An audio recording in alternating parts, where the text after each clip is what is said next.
it's still really powerful because I get to paint something that never existed before.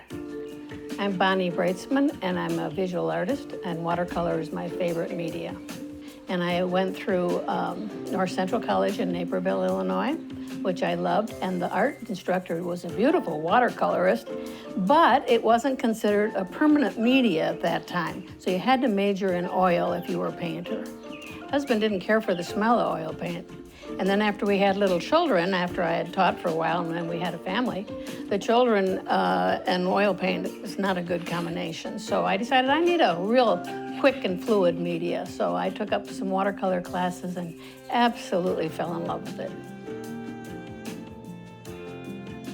I was real interested in art history and European art, so our family did move to Europe. We lived in Germany for a year, and I did a major art history graduate course. I was offered a job in Austin, Minnesota, and I taught in Austin public schools for 13 years.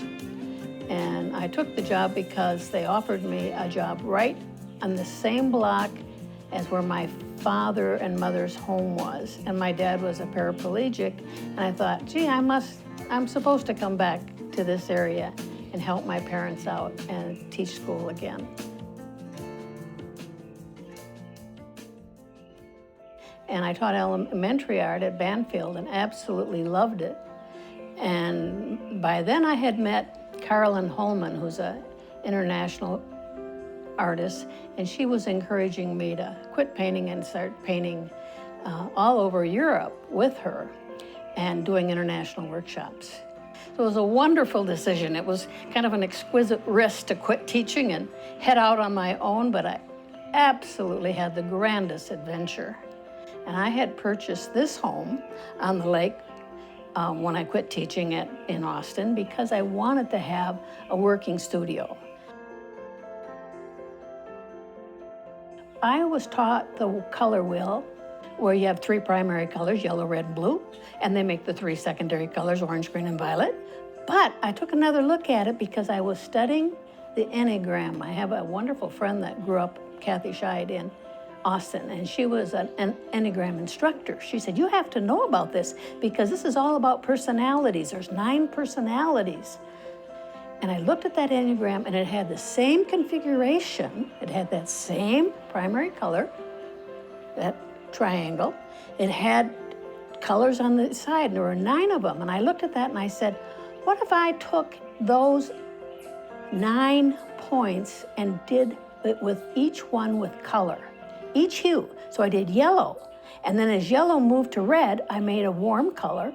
And as yellow moved towards blue, I made a cooler green color. Well, that makes sense. So then I did the red. And as the red moved to yellow, I got yellow-orange, which is warm.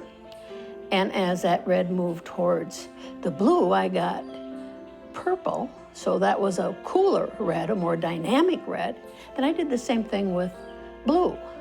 And when the blue went towards the green, I got blue-green. And when the blue went towards the red, I got red-violet. And each one of those big paintings are full of energy and full of dynamic, and each one has their very own personality.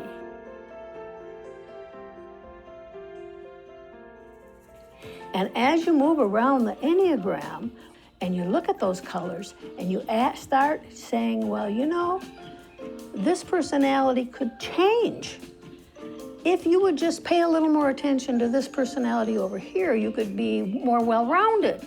And that was a real big success because I had all 9 paintings in a circle, like the color wheel, just the way they are. And it just flows. Well, guess what? When something flows, there's no boundaries, there's no fences. Without boundaries and without stopping, I start on a wet piece of paper, I add those really beautiful fresh watercolor pigments on that, and they explode and they move and they mingle.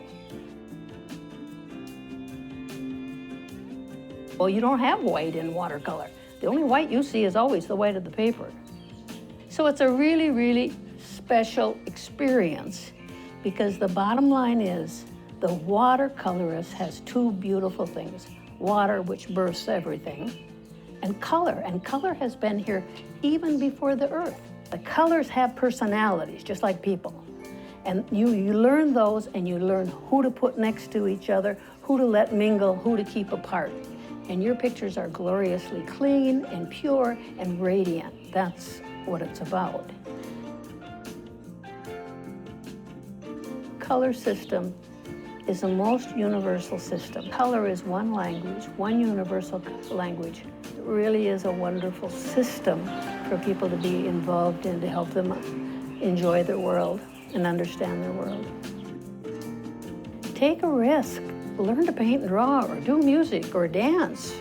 So no matter what else is going on in the world, you can have your own private, personal access to happiness and joy by being an artist. It's a wonderful thing.